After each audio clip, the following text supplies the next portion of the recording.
Gandalf died, and the world gave him back. Imagine Gandalf hurtling into darkness, flames and shadow at his back, his purpose in ruins. Most stories would end here, but not this one. Something breaks the rules. Gandalf returns, changed. Not luck, not a fluke, but something earned. Centuries of sacrifice, 1,000 refusals of power, all leading to this one impossible moment. We call Gandalf's return a miracle, a gift sent down. But what if it's something else? A verdict? What if, at last, the universe weighed a life and found it worthy? Stick with me. By the end, you'll see Gandalf and Middle-earth through new eyes. Because what happened to Gandalf wasn't random. It was deserved. Let's set the stage. To grasp what truly happened to Gandalf, we need to peel back the wizard's disguise and see who he was beneath the hat and cloak. Gandalf was never just an old man with a staff. He was Olorin, one of the Maiar, spirits who predate the world itself. In the beginning, he walked in the gardens of Lorien, learning pity and wisdom from the Valar themselves.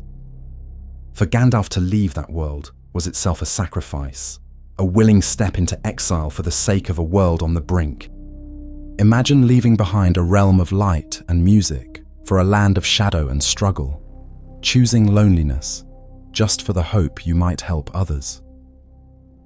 When the shadows lengthened over Middle-earth, the Valar sent 5 of these Maiar to aid elves and men, clad in frail mortal bodies, forbidden to reveal themselves in forms of majesty or to seek to rule others by force or fear. They would be guides, not conquerors. Here's the core challenge. While Saruman studied rings of power and Radagast spoke only to beasts, Gandalf chose the hardest path, 2,000 years spent as a servant, never a ruler. Think how much easier it would have been to seize power outright, to command rather than counsel, to rule rather than guide, yet he never did. Here's what's brilliant about Tolkien's Catholic imagination. He takes the theological principle that true authority comes through service and makes it the engine of his entire plot. The Astari aren't restrained despite their power. Their restraint is what makes them truly powerful. Gandalf proves the rule, but it's on the bridge of Khazad-dûm, under flaming shadow and trembling stone, that everything changes. Let's follow Gandalf's pattern, because in Middle-earth patterns matter. Time and again he's offered power and turns it down. Gandalf's greatness isn't always found in legend or battle. Often it's built quietly, moment by moment, in the shadows and margins of Middle-earth. Picture Gandalf in his earliest years as a wanderer, traveling lonely roads, speaking with dwarves in the Blue Mountains, listening to the fears of elves as darkness stirs in Greenwood the Great. He pauses to share a pipe with a farmer near Bree, offers comfort to the anxious, and quietly lifts the spirits of the despairing. His work is built through small acts. A warning whispered here, a story shared by firelight there, a gentle push in the right direction when hope seems lost. Always he seeks out those on the margins, hobbits dismissed as provincial, overlooked heroes carrying hidden burdens, those weighed down by sorrow the world ignores. Sometimes the smallest act becomes the spark for something vast. One night in Bag End, Bilbo Baggins sits restless and afraid, and it's Gandalf's quiet encouragement that turns fear into resolve, launching a tale that will echo through generations. This pattern of humble service continues even at the height of crisis. At the Council of Elrond, when the fate of the world hangs on his counsel, Gandalf doesn't bluff or pretend omniscience. When asked about Gollum's ultimate fate, he admits uncertainty. When pressed about the full extent of Saruman's treachery, he acknowledges the limits of his knowledge. Throughout the council, Gandalf repeatedly uses phrases like, "I do not know," and "I cannot tell." Here's a wizard who could easily intimidate others into silence, yet he chooses to model intellectual honesty instead. Across centuries, this quiet consistency builds something powerful. In every corner of Middle-earth, rumors and tales of Gandalf's kindness become woven into the folklore, a quiet web of relationships and trust that proves as much a bulwark against Sauron as any forged sword. As Corey Olsen observes, Gandalf's job is to help other people to succeed, not to show off his own power. This stewardship, the humility to serve without fanfare, to see potential where others see only insignificance, becomes the foundation for everything that follows. But what happens when that foundation is tested by the ultimate temptation?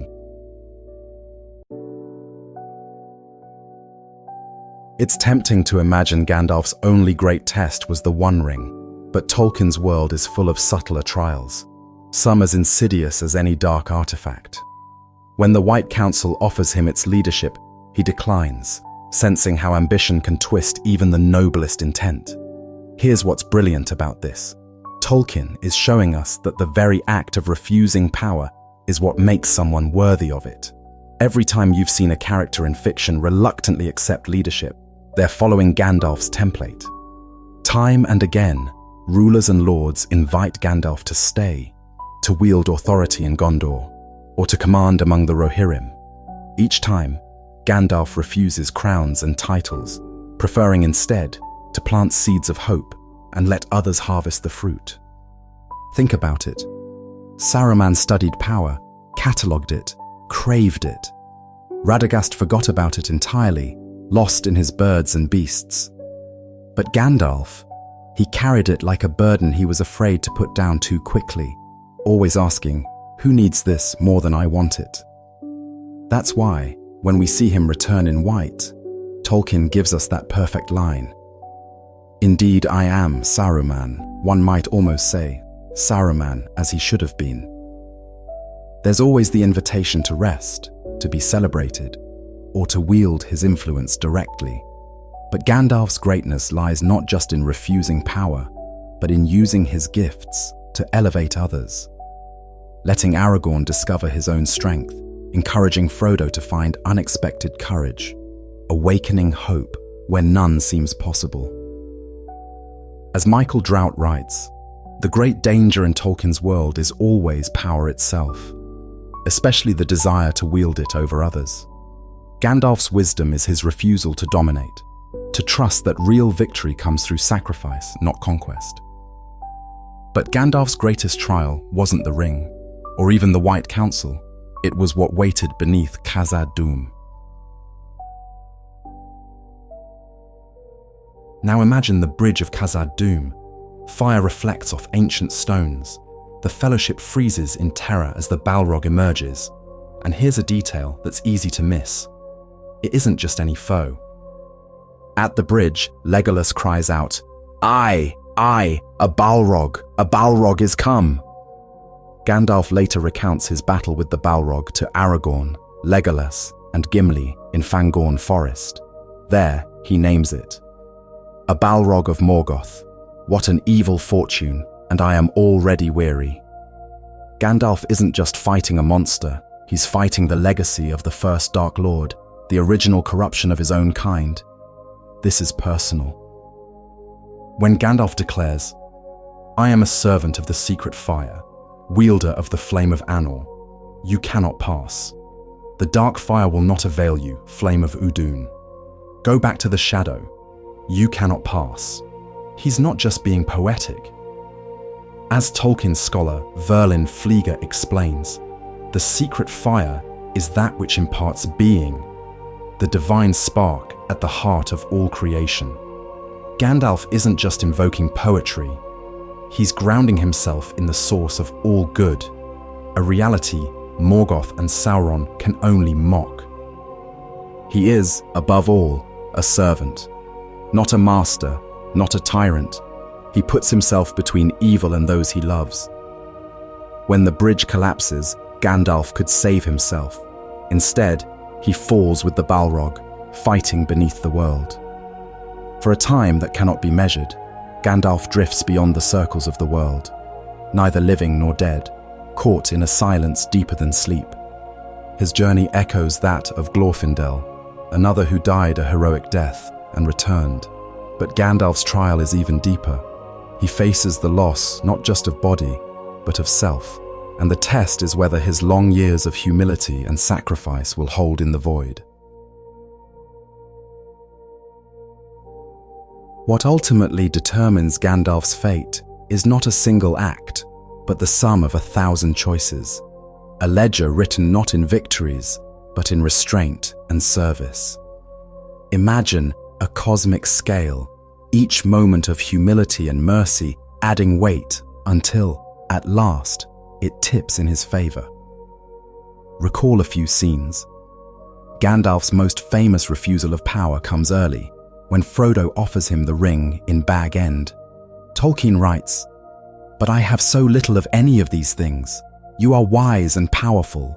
Will you not take the ring?" "No!" cried Gandalf, springing to his feet. "With that power, I should have power too great and terrible, and over me the ring would gain a power still greater and more deadly. Do not tempt me, for I do not wish to become like the Dark Lord himself. I dare not take it, not even to keep it safe, unused. The wish to wield it would be too great for my strength. I shall have such need of it. Great perils lie before me." But this is only one thread in the fabric of his destiny, declining the headship of the White Council, choosing to lift up the smallest and least, hobbits, a king brought low by grief, a dwarf driven by loyalty. Here's what makes this profound. In our world, we often wonder if small, unseen acts really matter. Gandalf's story is Tolkien's resounding yes. Every choice to serve rather than be served, every moment of putting others first, becomes part of something larger. Unlike Saruman, whose every choice is a calculation of self-interest, Gandalf's record is a steady accumulation of faithfulness. When Gandalf falls, the universe responds, not to rescue him, but to acknowledge the weight of his accumulated virtue. If you imagine the universe as keeping accounts, a metaphor, not Tolkien's literal claim, Gandalf's balance sheet is filled not with treasures of power, but with investments in courage, hope, and sacrifice. At the moment of his greatest loss, every small act he performed comes due, and the scales tip. Now, with the dust of myth settled and the great silence after the battle humming, Gandalf's transformation reveals itself for what it truly is. Not a reward for a valiant death, but the universe, in its quiet and incorruptible wisdom, recognizing a life steadfastly devoted to the service of others. Gandalf's path was not an ascent in search of authority, but the slow, often lonely climb of refusal of shortcuts, of the intoxicating music of power, of the easy path that comes from dominance. Each decision to serve, each moment of humility in the shadows, accumulates into something that even the powers of Middle-earth must finally acknowledge. No other in Tolkien's great tapestry passes this test so completely. Saruman, who desired the mantle most, is undone by it. Radagast the Gentle loses himself in the wild. Only Gandalf, persistent in his long obedience, makes himself a vessel for something larger and more luminous. Tom Shippey puts it plainly. Gandalf, after his fall and return, is not just the old wizard improved. He is, as he says, Saruman as he should have been, someone who has passed the test and been promoted because of it. The word promotion here holds a subtle paradox. What Gandalf gains isn't just greater power, but the visible perfection of what he always was beneath the veil. So it is that Gandalf stands among his friends and quietly speaks. Indeed, I am Saruman, one might almost say, Saruman as he should have been. It is a moment at once mournful and redemptive, the mythic scales restored to balance. The white robes he now wears represent not the absence of the other colors, but their perfection. Grey, gold, blue, all gathered into brilliance.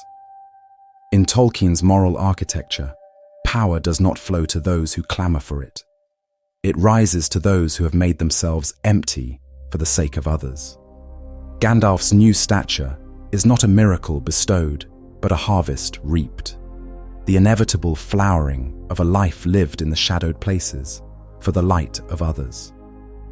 The white robes at last are not merely the end of a journey, but the visible justice that crowns it, the embodiment of every silent, hidden virtue gathered into light. Gandalf's journey is more than an arc. It's a blueprint for true leadership and moral greatness. In a world where power is so often claimed by the loudest voice or the strongest hand, Tolkien offers another way, greatness quietly proven, never seized. Who are the Gandalfs in our world? Maybe it's the teacher who lifts a student's spirits without recognition, or the nurse who chooses kindness day after day, even when no one is watching.